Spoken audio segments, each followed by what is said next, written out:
Welcome to all. നമ്മൾ ഇന്ന് pre acquisition profit ആണ് ഇവിടെ ഡിസ്കസ് ചെയ്യാൻ പോകുന്നത്.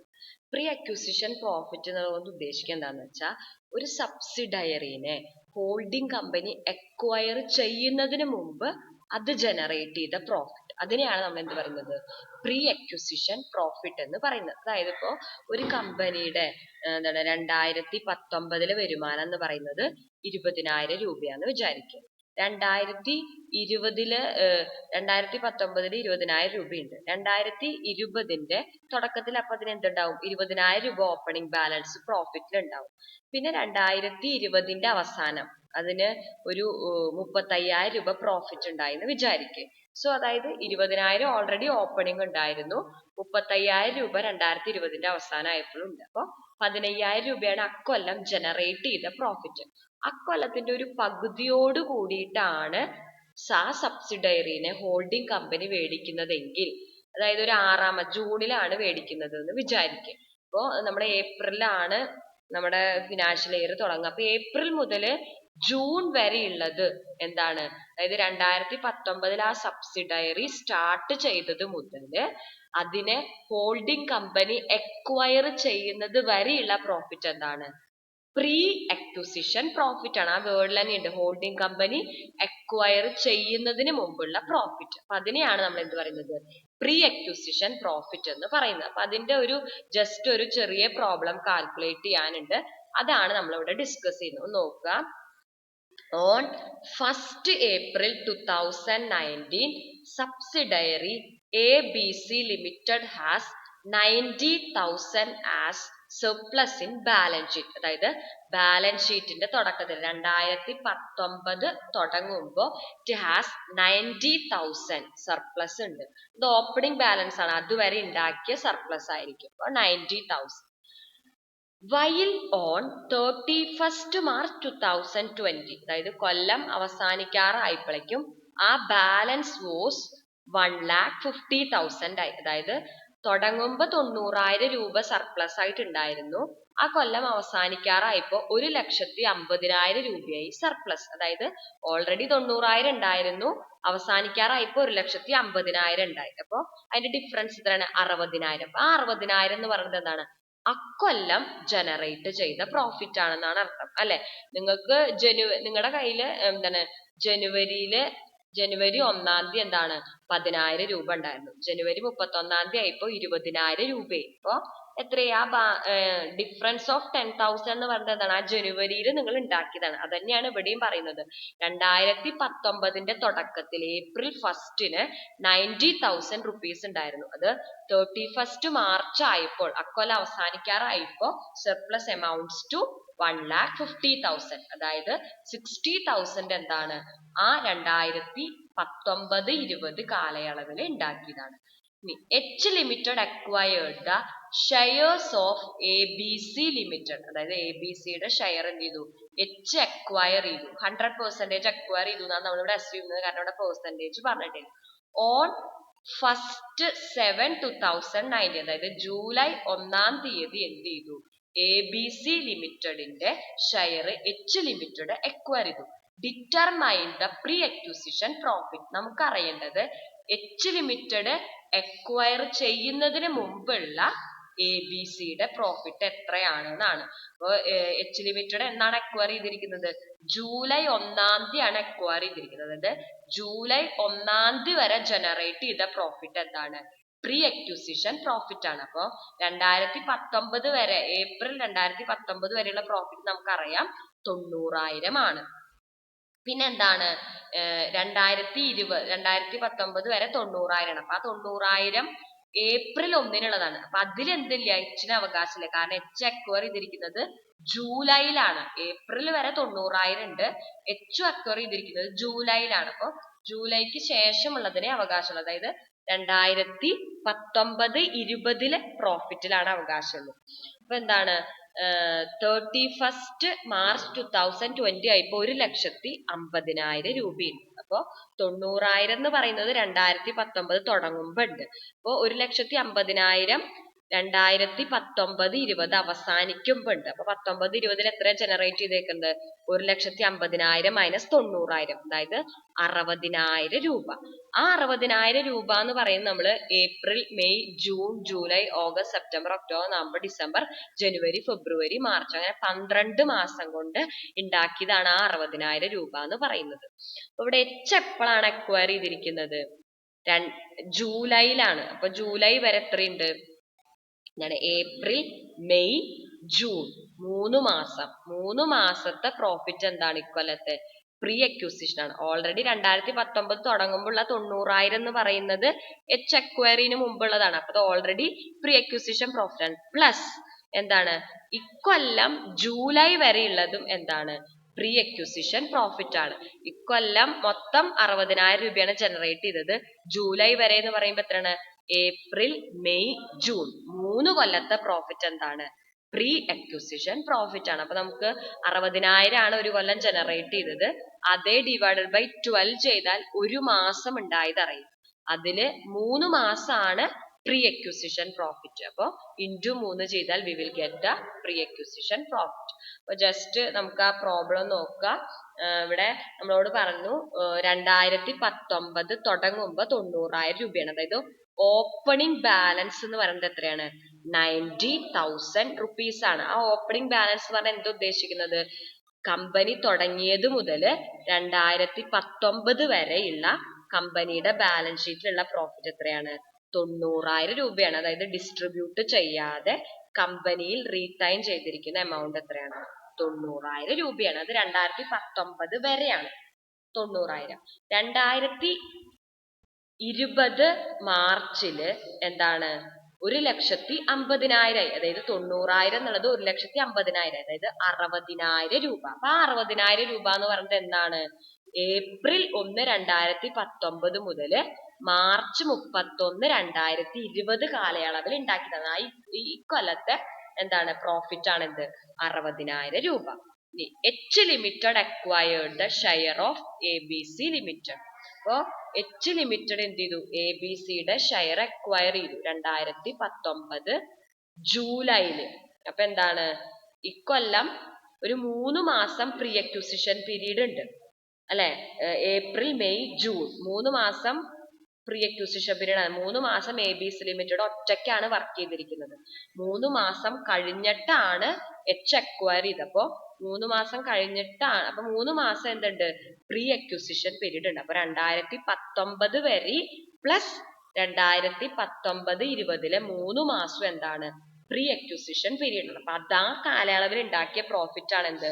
പ്രീ അക്യൂസിഷൻ പ്രോഫിറ്റ് എന്ന് പറയുന്നത്. സോ ഇവിടെ 2019 വരെയുള്ള പീരീഡിലെ പ്രോഫിറ്റ് തന്നിട്ടുണ്ട് 90,000. സോ 90,000 പ്ലസ് 2019-20 3 മാസം പ്രീ അക്യൂസിഷൻ പ്രോഫിറ്റ് ആണ്. അപ്പൊ നമ്മൾ എന്ത് ചെയ്യണം?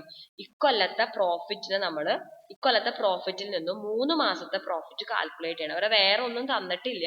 സോ ഇക്കൊല്ലത്തെ പ്രോഫിറ്റ് എത്രയാണ്? 1,50,000 മൈനസ് 90,000, 60,000 ആണ്. അപ്പൊ 60,000 ഇക്കൊല്ലം എത്ര മാസം ഉണ്ട്? 12 മാസം. അപ്പൊ 60,000 ഡിവൈഡഡ് ബൈ 12 ചെയ്താൽ ഒരു മാസത്തെ കിട്ടും. അപ്പൊ 60,000 ഡിവൈഡ് ബൈ 12 ഇൻറ്റു 3 ചെയ്താൽ we will get 3 months profit. അപ്പൊ 60,000 ഇൻറ്റു 3 ബൈ 12. അപ്പൊ 90,000 പ്ലസ് 60,000 ഇൻറ്റു 3 ബൈ 12 ചെയ്താൽ വി വിൽ ഗെറ്റ് 1,05,000. അപ്പൊ ഈ 1,50,000-ല് 1,05,000 എന്താണ്? പ്രീ അക്യൂസിഷൻ പ്രോഫിറ്റ് ആണ്. അതായത് എച്ച് അക്വയർ ചെയ്യുന്നതിന് മുമ്പ് AB ലിമിറ്റഡ് ഉണ്ടാക്കിയതാണ്. അതില് എച്ചിന് ഒരു അവകാശവും ഇല്ല. അതിനുശേഷം ബാക്കി വരുന്ന ആ 1,50,000-ല് ബാക്കി വരുന്ന പ്രോഫിറ്റ് ആണ് പോസ്റ്റ് അക്യൂസിഷൻ പ്രോഫിറ്റ്. അതിലെ എച്ചിന് അവകാശമുള്ളൂ. സോ പ്രീ അക്യൂസിഷൻ പ്രോഫിറ്റിന്റെ കോൺസെപ്റ്റ് ക്ലിയർ ആയെന്ന് വിചാരിക്കുന്നു. ഹോൾഡിംഗ് കമ്പനി സബ്സിഡയറി കമ്പനീനെ അക്വയർ ചെയ്യുന്നത് വരെയുള്ള ആ പീരീഡിനെയാണ് നമ്മൾ എന്ത് പറയുന്നത്? പ്രീ അക്യൂസിഷൻ പ്രോഫിറ്റ് എന്ന് പറയുന്നത്. ആ പീരീഡില് സബ്സിഡയറി കമ്പനി ജനറേറ്റ് ചെയ്ത പ്രോഫിറ്റിനെയാണ് നമ്മൾ എന്ത് പറയുന്നത്?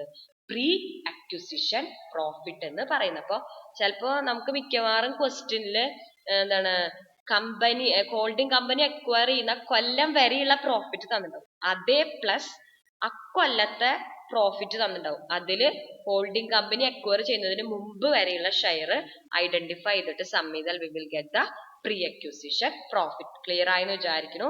എന്തെങ്കിലും ഡൗട്ട്സ് ഉണ്ടെങ്കിൽ ചോദിക്കും. ഇവിടെ 2019 വരെയുള്ളത് 90,000 ആണ്. അപ്പൊ 90,000 അതുവരെ എന്തായാലും എന്ത് ചെയ്തിട്ടില്ല, അക്വയർ ചെയ്തിട്ടില്ലല്ലോ. അപ്പൊ അത് പ്രീ അക്വിസിഷൻ പീരീഡ് ആണ്. അപ്പൊ 90,000 പ്ലസ് 2020 അക്വയർ ചെയ്തിരിക്കുന്നത്.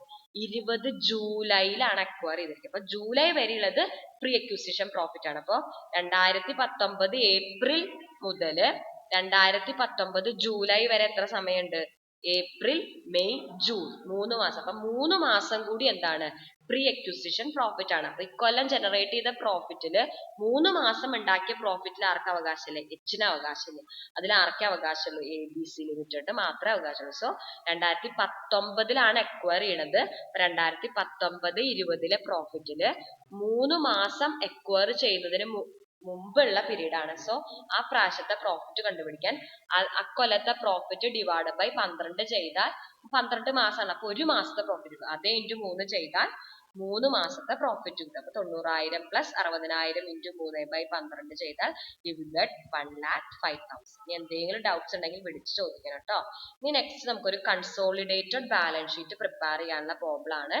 Just go through that. A Limited acquired the equity shares of B Limited 100% acquire ചെയ്തു on 31st March 2020, on which the date the balance sheet of both the companies are as follows. A Limited ആണ് B Limitedനെ acquire ചെയ്യുന്നത്. അപ്പൊ നമ്മൾ പറഞ്ഞു അങ്ങനെ consolidated balance sheet prepare ചെയ്യാനാണ് നമ്മളോട് പറഞ്ഞിരിക്കുന്നത്. അതിനകത്ത് പ്രിപ്പയർ ചെയ്യുമ്പോൾ ശ്രദ്ധിക്കേണ്ട കാര്യം, നമ്മൾ എന്ത് ചെയ്യും, ഹോൾഡിംഗ് കമ്പനിയുടെ പാരന്റ് കമ്പനിയിലുള്ള ഇക്വിറ്റിയും റീറ്റൈൻഡ് ഏർണിംഗ് നമ്മൾ എന്ത് ചെയ്യില്ല, അത് ഒമിറ്റ് ചെയ്യും. Because we are also omitting the investment made in subsidiary company. So അത് ശ്രദ്ധിക്കുക. പിന്നെ നമ്മൾ ശ്രദ്ധിക്കേണ്ട ഒരു കാര്യം ഗുഡ്വിൽ ഉണ്ടോ ഇല്ലേ എന്നാണ്. അതായത് നോൺ കറന്റ് അസറ്റിനാണ് നമ്മൾ നോർമലി ഗുഡ്വിൽ എഴുതുക. അപ്പോൾ നമ്മൾ അക്വയർ ചെയ്ത അസറ്റിനെക്കാട്ടിലും കൂടുതൽ എമൗണ്ട് നമ്മൾ ആർക്ക് കൊടുത്തിട്ടുണ്ട്, സബ്സിഡറി കമ്പനിക്ക് കൊടുത്തിട്ടെങ്കിൽ അതിന്റെ അർത്ഥം എന്താണ്, അവിടെ ഗുഡ്വിൽ ഉണ്ട് എന്നാണ്. So we have to calculate goodwill. ആ കാര്യങ്ങളൊക്കെയാണ് ശ്രദ്ധിക്കേണ്ടത്. ഇവിടെ 2 കമ്പനിയുടെയും ബാലൻസ് ഷീറ്റ് തന്നിട്ടുണ്ട്. ഇക്വിറ്റി എ ലിമിറ്റഡിന്റെ 7,50,000, ബി ലിമിറ്റഡിന്റെ 5 ലക്ഷം. റീറ്റൈൻഡ് ഇക്വിറ്റി എന്താണ് 10 രൂപയുടെ 50,000 ഉണ്ട്. അത് എ ലിമിറ്റഡിന് 4 lakh, ബി ലിമിറ്റഡിന് 60,000. ഇനി എന്താണ് റീറ്റൈൻഡ് ഏർണിംഗ് ഉണ്ട്. എ ലിമിറ്റഡിന് 50,000, ബി ലിമിറ്റഡിന് 40,000. അപ്പൊ അങ്ങനെ മൊത്തം, സോറി കേട്ടോ തെറ്റിയായി പറഞ്ഞത്, equity shares of 10 each 7,50,000, B ലിമിറ്റഡിന് 5 lakh.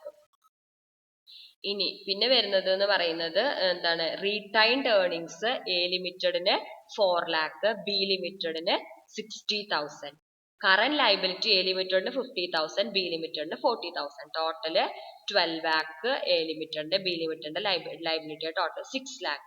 ഇനി നോൺ കറന്റ് അസറ്റ് എ ലിമിറ്റഡിന് എന്തുണ്ട്, ബിയിലുള്ള ഇൻവെസ്റ്റ്മെന്റ് ഉണ്ട്. 50,000 ഷെയർസ് ഓഫ് ബി ലിമിറ്റഡ് ഉണ്ട്. അതാണ് 8 lakh.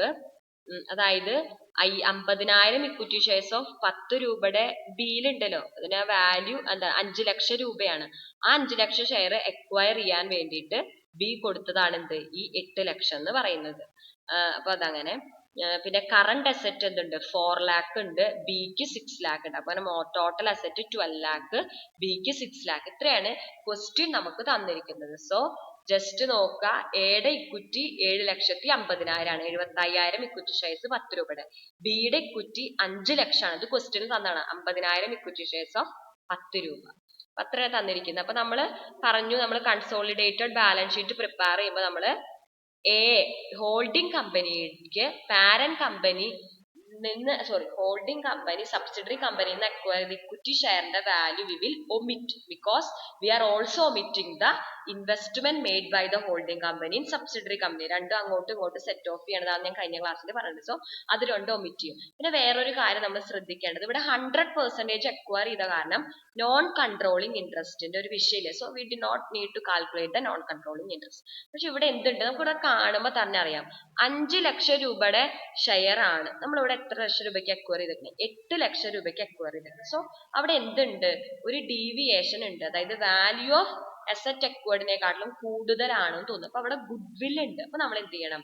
ഗുഡ് വില്ല് കാൽക്കുലേറ്റ് ചെയ്യേണ്ടി വരും. അപ്പൊ ആദ്യം നമുക്ക് കൺസോളിഡേറ്റഡ് ബാലൻസ് ഷീറ്റ് ചെയ്യുമ്പോൾ ആദ്യം നമ്മുടെ ഐറ്റം എന്താണ്? ഹോൾഡിംഗ് കമ്പനിയുടെ ഇക്വിറ്റി ക്യാപിറ്റൽ ആണ്. അപ്പൊ equity and liability. Equity holding എത്രയാണ്? 75,000 ഇക്വിറ്റി ഷെയർസ് ഓഫ് 10 ഈച്ച്. എത്രയാണ്? 7,50,000. ഞാൻ പറഞ്ഞു സബ്സിഡറിയുടെ ഇക്വിറ്റി അക്വയർ ചെയ്ത് നമ്മൾ ഒമിറ്റ് ചെയ്യും, because we are also omitting this investment. പിന്നെ റീടൈൻഡ് ഏർണിംഗ് ആണ് നമ്മൾ എഴുതുക 4 ലക്ഷം. അതെന്താണ്? 4 lakh. Retained 4 lakh. നമ്മൾ റീടൈൻഡും ഏർണിംഗും ഇക്വിറ്റിക്കും കൂടിയിട്ടാണ് നമ്മൾ എന്ത് ചെയ്യുന്നത്? പൈസ കൺസിഡറേഷൻ കൊടുക്കുന്നത്. അപ്പൊ അത് നമ്മൾ ഒഴിവാക്കുന്ന കാരണം സബ്സിഡറി കമ്പനിയിൽ നിന്ന് നമ്മൾ അക്വയർ ചെയ്ത റീടൈൻഡ് ഏർണിംഗും ഇക്വിറ്റിയുടെയും വാല്യൂ നമ്മൾ കൺസോളിഡേറ്റഡ് ബാലൻസ് ഷീറ്റിൽ കാണിക്കില്ല. അപ്പൊ നമ്മൾ പാരന്റ് കമ്പനിയുടെ ഇക്വിറ്റി റീടൈൻഡിങ്ങും മാത്രമേ എഴുതുള്ളൂ. ഇനി ലൈബിലിറ്റീസും അസറ്റ്സും ഒക്കെ കൂട്ടി എഴുതും. കറന്റ് ലൈബിലിറ്റീസ് എക്ക് 50,000, ബിക്ക് 40,000. 50,000 പ്ലസ് 40,000 എത്രയാണ്? 90,000. Current liabilities. ഇപ്പൊ ടോട്ടൽ ഇക്വിറ്റി ആൻഡ് ലൈബിലിറ്റി എത്രയായി? 12,40,000. 7,50,000 പ്ലസ് 4 ലക്ഷം പ്ലസ് 90,000 12,40,000. നമ്മുടെ അടുത്ത ഇത് ഡൗട്ട് ഒന്നും ഇല്ലാന്ന് വിചാരിക്കുന്നു. As per IFRS standard we have to omit the portion of equity and retained earning we are acquired from the subsidiary company in situation of preparing consolidated balance sheet, because we are also omitting the investment made by the parent company in subsidiary company. രണ്ട് set of ചെയ്ത് പോണ കാരണം രണ്ട് നമ്മൾ എഴുതാറുണ്ട്. ഇനി next വരുന്നത് asset ആണ്. അസറ്റിനകത്ത് നോൺ കറന്റ് അസറ്റ് നമ്മൾ പറഞ്ഞു ഇൻവെസ്റ്റ്മെന്റ് നമ്മൾ ഒമിറ്റ് ചെയ്യും, സോ ഇത് നമ്മൾ റെക്കോർഡ് ചെയ്യില്ല. പക്ഷെ നോൺ കറന്റ് അസറ്റ് വരുമ്പോൾ നിങ്ങൾ ഓർക്കണം ഗുഡ്വിൽ എന്നുള്ള ഒരു സംഭവം അവിടെ ഉണ്ടോ ഇല്ലേ. അപ്പൊ ഗുഡ്വിൽ നമ്മൾ കാൽക്കുലേറ്റ് ചെയ്യണം. ഗുഡ്വിൽ കാൽക്കുലേറ്റ് ചെയ്യാൻ നമ്മൾ കുറെ പ്രോബ്ലം ചെയ്താണ്. ഗുഡ്വിൽ എന്ന് പറഞ്ഞാൽ എന്താണ്? Excess of consideration paid over the value of net asset acquire.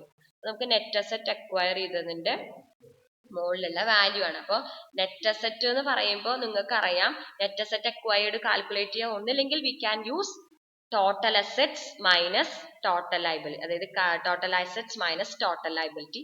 അതല്ലെങ്കിൽ എന്ത് ചെയ്താൽ മതി? നെറ്റ് അസറ്റ് അക്വയർഡ് എന്ന് പറഞ്ഞ എന്താണ്? Equity capital plus retained earning ചെയ്താൽ മതി. അപ്പൊ നമ്മളിവിടെ ബി ലിമിറ്റഡിന്റെ അസറ്റ്സ് ആണ് എ ലിമിറ്റഡ് അക്വയർ ചെയ്തത്. അപ്പോൾ ബി ലിമിറ്റഡിന്റെ നെറ്റ് അസറ്റ് എന്താണ്? ഒന്നില്ലെങ്കിൽ നമുക്ക് നോക്കാം എന്ത്? ഇക്വിറ്റി പ്ലസ് റീടൈൻഡ് ഏർണിംഗ് ചെയ്താൽ we will get the value of net asset acquired. എത്രയാണ്? 5,60,000. ഇക്വിറ്റി 5 ലക്ഷം ആണ്, റീടൈൻഡ് ഏർണിംഗ് 60,000. അതല്ലെങ്കിൽ നമുക്ക് എന്ത് ചെയ്യാം?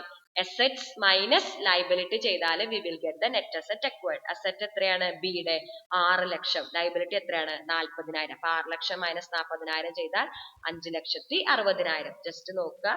Net asset acquired value of consideration paid over net asset acquired ആണ് goodwill.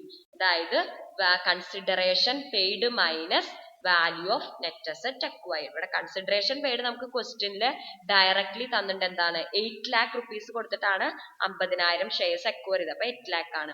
നെറ്റ് അസറ്റിന്റെ വാല്യൂ എന്ന് പറയുന്നത് രണ്ട് രീതിയിൽ നമുക്ക് കാൽക്കുലേറ്റ് ചെയ്യാം. ഒന്നില്ലെങ്കിൽ ഇക്വിറ്റി പ്ലസ് റീടൈൻഡ് ഏർണിംഗ്, ബിയുടെ ഇക്വിറ്റി പ്ലസ് റീടൈൻഡ് ഏർണിംഗ്, അതായത് 5 lakh പ്ലസ് 60,000. അതാണ് നെറ്റ് അസറ്റ് അക്വയർഡ് വാല്യൂ 5,60,000. അതല്ലെങ്കിൽ അസറ്റ് മൈനസ് ലൈബിലിറ്റി ചെയ്യാം. 6 ലക്ഷം മൈനസ് 40,000 അപ്പോൾ എന്താണ് വരിക? 5,60,000. അപ്പൊ 5,60,000 വാല്യൂ ഉള്ള നെറ്റ് അസറ്റ് അക്വയർ ചെയ്യാൻ വി പെയ്ഡ് 8 lakh rupees. അപ്പൊ ബാലൻസ് എമൗണ്ട് നമ്മൾ എന്തിനാ കൊടുത്തത്? 8 ലക്ഷം മൈനസ് 5,60,000. 2,40,000 നമ്മൾ കൊടുത്തത് എന്തിനു വേണ്ടിയിട്ടാണ്? കമ്പനിയുടെ ഗുഡ്വില്ലിന് വേണ്ടിയിട്ടാണ്. അപ്പൊ നോൺ കറന്റ് അസറ്റില് ഗുഡ്വിൽ എന്ന് പറഞ്ഞിട്ട് എത്ര ചെയ്താ? 2,40,000. പിന്നെ കറന്റ് അസറ്റ് ആണ് അടുത്ത ഐറ്റം. എത്രയാണ്? 4 ലക്ഷം രൂപ എ ലിമിറ്റഡിന്, 6 ലക്ഷം രൂപ ബി ലിമിറ്റഡിന്. മൊത്തം എത്രയാണ്? 1 lakh rupees. മൊത്തം എത്രയാണ്? 1 lakh rupees.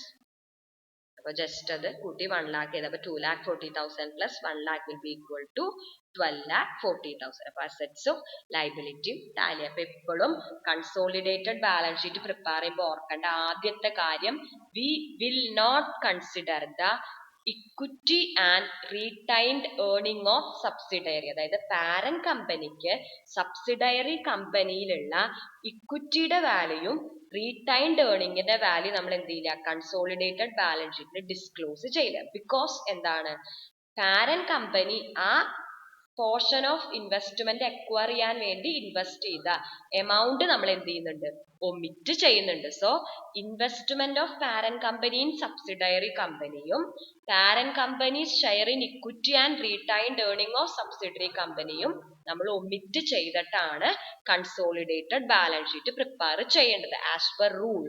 പിന്നെ വരുന്നത് ഒരു കാര്യം, നോൺ കൺട്രോളിങ് ഇൻട്രസ്റ്റ് ഉണ്ടെങ്കിൽ, അതായത് 100% ഷെയർ നമ്മൾ അക്വയർ ചെയ്തില്ലെങ്കിൽ there will have known controlling interest. അപ്പൊ അങ്ങനെ ഉണ്ടെങ്കിൽ അത് കാൽക്കുലേറ്റ് ചെയ്തിട്ട് എന്ത് ചെയ്യണം, നോൺ കറന്റ് ലൈബിലിറ്റിയിൽ നമ്മൾ കാണിക്കണം. അത് നമ്മുടെ ലൈബിലിറ്റി ആണ്. It is the amount we have to pay to the outside shareholders. അത് നമ്മൾ കാണിക്കണം. ഇനി ചില കേസുകളിൽ എന്തുണ്ടാവും, നമ്മൾ വാല്യൂ അസറ്റിന്റെ വാല്യൂവിനെക്കാട്ടിലും കൂടുതൽ എമൗണ്ട് കൊടുത്തിട്ടായിരിക്കും ആ ഷെയർ അക്വയർ ചെയ്തിട്ടുണ്ടാവും. അതിന്റെ അർത്ഥം എന്താണ്, അവിടെ ഗുഡ് വിൽ ഉണ്ട് എന്നാണ്. അപ്പൊ നമ്മൾ ഗുഡ് വില്ല് നോൺ കറന്റ് അസറ്റിൽ എഴുതണം.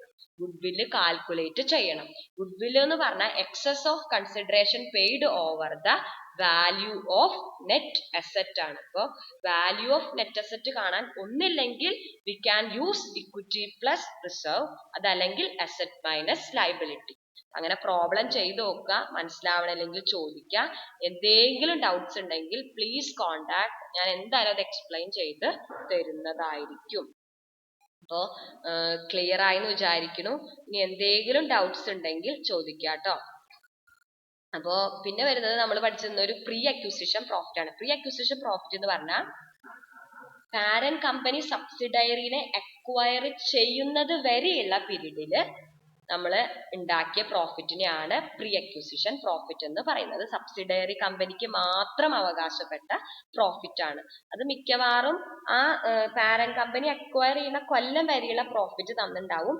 പിന്നെ അക്വയർ ചെയ്ത ആ കൊല്ലത്തെ പ്രോഫിറ്റും തന്നിട്ടുണ്ടാവും. അപ്പൊ അക്വയർ ചെയ്യുന്ന കൊല്ലത്തില് എത്ര മാസം പാരന്റ് കമ്പനി ഇല്ലാതെ സബ്സിഡറി കമ്പനി വർക്ക് ചെയ്തിട്ടുണ്ട് നോക്കുക. എന്നിട്ട് അക്കൊല്ലം ഉണ്ടാക്കിയ പ്രോഫിറ്റിന്റെ പ്രപ്പോർഷൻ കണ്ടുപിടിച്ചിട്ട് ടോട്ടൽ ചെയ്താൽ we will get the pre acquisition profit. അപ്പൊ ക്ലിയർ ആയെന്ന് വിചാരിക്കുന്നു. എന്തെങ്കിലും ഡൗട്ട്സ് ഉണ്ടെങ്കിൽ ചോദിക്കുക, വിളിച്ചു ചോദിക്കണം. ഇത് എക്സാമിന് വരുന്ന ക്വസ്റ്റ്യൻ ആണ്. ഇത് എന്തായാലും നോട്ടിൽ വർക്ക്ഔട്ട് ചെയ്യണം. Thank you.